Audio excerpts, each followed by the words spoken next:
ಈ ಅಸ್ತಮಾ ನಮ್ಮ ಶ್ವಾಸಕೋಶಕ್ಕೆ ಸಂಬಂಧಿಸಿದ ಕಾಯಿಲೆ. ಸೊ ಈ ಬ್ರಾಂಕೋಸ್ಪಾಸಮ್ ಆದಾಗ ಎಲ್ಲೋ ಎದೆ ಮೇಲೆ ಯಾರೋ ಕೂತಂಗಾಗೋದು, ಹಿಡ್ದಂಗಾಗೋದು, ಉಸಿರಾಟಕ್ಕೆ ತೊಂದರೆ, ಕಾಫ್ ಯೂಶಲಿ ನಮಗೆ ಪ್ರಿಡಾಮಿನೆಂಟ್ ಆಗಿರಲ್ಲ. ಅಸ್ತಮಾದಲ್ಲಿ ವೀಸಿಂಗ್ ತುಂಬಾ ಪ್ರಿಡಾಮಿನೆಂಟ್ ಆಗಿರುತ್ತೆ, ಉಸಿರಾಟಕ್ಕೆ ತುಂಬಾ ತೊಂದರೆ ಬರುತ್ತೆ. ಎಷ್ಟು ಸಿವಿಯರ್ ಆಗಿರುತ್ತೆ ಅಸ್ತಮಾ, ಅದರ ಮೇಲೆ ಅದನ್ನ ನಾವು ಟ್ರೀಟ್ಮೆಂಟ್ ಅನ್ನ ಡಿಸೈಡ್ ಮಾಡ್ತೀವಿ.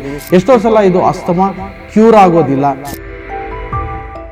ಅಸ್ತಮಾ ಇದು ಮಕ್ಕಳಲ್ಲೂ ಬರ್ಬೋದು ಹಾಗೂ ಹಿರಿಯರಲ್ಲೂ ಬರ್ಬೋದು, ಯಾವಾಗ ಬೇಕಾದರೂ ಬರುವಂಥ ಚಾನ್ಸಸ್ ಇರುತ್ತೆ. ಯೂಶಲಿ ಕೆಲವಾರು ಅಸ್ತಮಾಗಳು ಏನಿದೆ ಹೆರಿಡಿಟ್ರಿ ಇರುತ್ತೆ. ಯಾಕೆಂದರೆ ತಂದೆ ತಾಯಿ ತಾತಾಜಿ ಯಾರಿಗಾರ ಇದ್ದಾಗ ಯೂಶಲಿ ಅದು ಮಕ್ಕಳಲ್ಲೂ ಮೊಮ್ಮಕ್ಕಳಲ್ಲೂ ಬರ್ತಕ್ಕಂಥ ಚಾನ್ಸಸ್ ಇರುತ್ತೆ. ಸೊ ಈ ಅಸ್ತಮಾ ನಮ್ಮ ಶ್ವಾಸಕೋಶಕ್ಕೆ ಸಂಬಂಧಿಸಿದ ಕಾಯಿಲೆ. ಈ ಅಸ್ತಮಾ ಯಾವುದೇ ಒಂದು ಇನ್ಫೆಕ್ಷನ್ ಅಲ್ಲ, ಒಬ್ಬರಿಂದ ಒಬ್ಬರಿಗೆ ಅದು ಹರಡೋದಿಲ್ಲ. ಸೊ ಈ ಅಸ್ತಮಾ ಏನಾಗುತ್ತೆ, ನಮ್ಮ ಶ್ವಾಸಕೋಶದಲ್ಲಿ ಆಲ್ವಿಯೋಲೈ, ಬ್ರಾಂಕ್ಯೂಲ್ಸ್ ಇವೆಲ್ಲ ಇರ್ತವೆ. ಸೊ ಇವೆಲ್ಲ ಏನಂದರೆ ಒಂದು ಇನ್ಫ್ಲಮೇಟ್ರಿ ಡಿಸಾರ್ಡರ್ ಅಂತ ಹೇಳ್ತೀವಿ. ಅಂದರೆ ಅದಕ್ಕೆ ಇನ್ಫ್ಲಮೇಷನ್ ಆದಾಗ ಯೂಶಲಿ ಬ್ರಾಂಕೋಸ್ಪಾಸಮ್ ಆಗುತ್ತೆ. ಅಂದರೆ ಈ ಶ್ವಾಸಕೋಶದ ಆಲ್ವಿಯೋಲೈ ಏನಾಗುತ್ತೆ, ಒಂದ್ಸಲ ಕನ್ಸ್ಟ್ರಿಕ್ಟ್ ಆದಾಗ ಮತ್ತೆ ಅದು ರಿಲ್ಯಾಕ್ಸ್ ಆಗೋದಿಲ್ಲ. ಸೊ ಇದರಿಂದ ಏನಾಗುತ್ತೆ, ಸರಿಯಾಗಿ ನಮ್ಮ ಶ್ವಾಸಕೋಶಕ್ಕೆ ಈ ಆಕ್ಸಿಜನ್ ಆಗಲಿ ಮತ್ತು ಏರ್ ಗ್ಯಾಸ್ ಎಕ್ಸ್ಚೇಂಜ್ ಆಗೋದಿಲ್ಲ. ಸೊ ಈ ಬ್ರಾಂಕೋಸ್ಪಾಸಮ್ ಆದಾಗ ಎಲ್ಲೋ ಎದೆ ಮೇಲೆ ಯಾರೋ ಕೂತಂಗಾಗೋದು, ಹಿಡ್ದಂಗಾಗೋದು, ಉಸಿರಾಟಕ್ಕೆ ತೊಂದರೆ.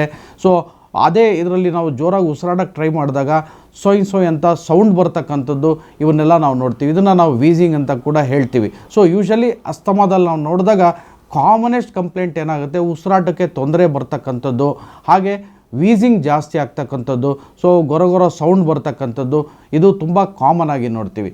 ಕಾಫ್ ಯೂಶಲಿ ನಮಗೆ ಪ್ರಿಡಾಮಿನೆಂಟ್ ಆಗಿರಲ್ಲ.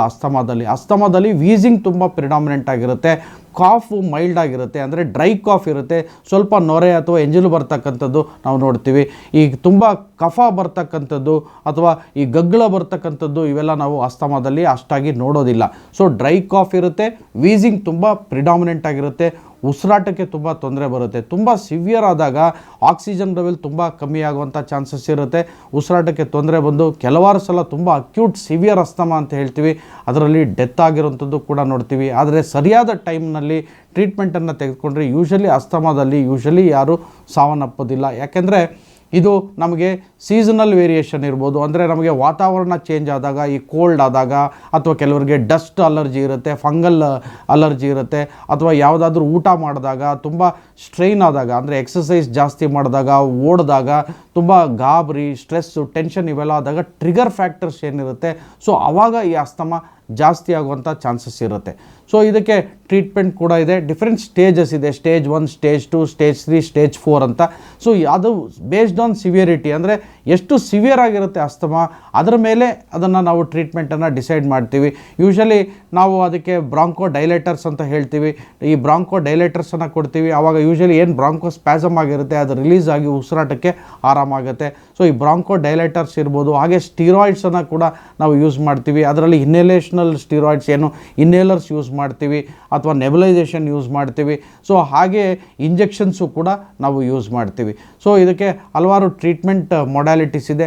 ಎಷ್ಟೋ ಸಲ ಇದು ಅಸ್ತಮಾ ಕ್ಯೂರ್ ಆಗೋದಿಲ್ಲ. ಸೊ ಹಾಗಾಗಿ ಎಷ್ಟೋ ಜನಕ್ಕೆ ಏನಂದರೆ ಈ ಅಸ್ತಮಾಗೆ ಈ ಸಾಕಷ್ಟು ಈ ನಾಟಿ ವೈದ್ಯರು ಅಂತ ಇರ್ಬೋದು, ಅಥವಾ ಕ್ವ್ಯಾಕ್ಸ್ಗಳ ಹತ್ರ ಇರ್ಬೋದು, ಸುಮಾರು ಕಡೆ ಎಲ್ಲ ಹೋಗಿ ಟ್ರೀಟ್ಮೆಂಟ್ ತೆಗೆದುಕೊಳ್ಳೋದು, ಅದು ಮೋಸ ಹೋಗೋದು ಕೂಡ ನಾವು ನೋಡಿದ್ದೀವಿ. ಸೊ ಇದನ್ನು ದಯವಿಟ್ಟು ಅದನ್ನು ಅರ್ಥ ಮಾಡ್ಕೋಬೇಕು. ಯಾಕಂದರೆ ಇದು ಇನ್ಫ್ಲಮೇಟ್ರಿ ಡಿಸಾರ್ಡರ್ ಇರೋದ್ರಿಂದ ಇದು ಲೈಫ್ ಲಾಂಗ್ ಇರುತ್ತೆ.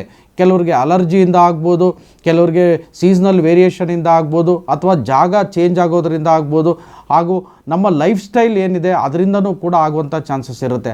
ಹಾಗಾಗಿ ಇದನ್ನು ಅರ್ಥಕೊಂಡು ಕರೆಕ್ಟಾಗಿ ವೈದ್ಯರಲ್ಲಿ ಸಮಾಲೋಚಿಸಿ ಅವರಿಗೆ ಟ್ರೀಟ್ಮೆಂಟ್ ಯಾವ ರೀತಿಯಾಗಿ ತೆಗೆದುಕೋಬೇಕು ಅಂತ ಅವರು ವೈದ್ಯರಲ್ಲಿ ಸಮಾಲೋಚಿಸಿ ಅವರು ಟ್ರೀಟ್ಮೆಂಟನ್ನು ತೆಗೆದುಕೋಬೇಕಾಗುತ್ತೆ. ಯಾಕಂದರೆ ಎಷ್ಟೋ ಸಲ ನಾವು ನೋಡ್ತೀವಿ, ಸಾಕಷ್ಟು ಲೈಫ್ ಲಾಂಗು ಕೂಡ ಕೆಲವರಿಗೆ ಟ್ರೀಟ್ಮೆಂಟ್ ಬೇಕಾಗುತ್ತೆ. ಯಾಕಂದರೆ ವರ್ಷವೂ ಕೂಡ ಅವ್ರಿಗೆ ಒಂದು ಪರ್ಟಿಕ್ಯುಲರ್ ಸೀಸನಲ್ಲಿ ಅವ್ರಿಗೆ ಅಸ್ತಮಾ ಜಾಸ್ತಿಯಾಗಿ ಆ ಟೈಮಲ್ಲಿ ಅವ್ರಿಗೆ ಟ್ರೀಟ್ಮೆಂಟ್ ಬೇಕಾಗುತ್ತೆ.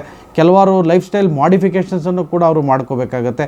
ಸೊ ಹಾಗಾಗಿ ವೈದ್ಯರಲ್ಲಿ ಸಮಾಲೋಚಿಸಿ ಅವರು ರೆಗ್ಯುಲರಾಗಿ ಅದಕ್ಕೆ ಟ್ರೀಟ್ಮೆಂಟನ್ನು ತೆಗೆದುಕೋಬೇಕಾಗತ್ತೆ.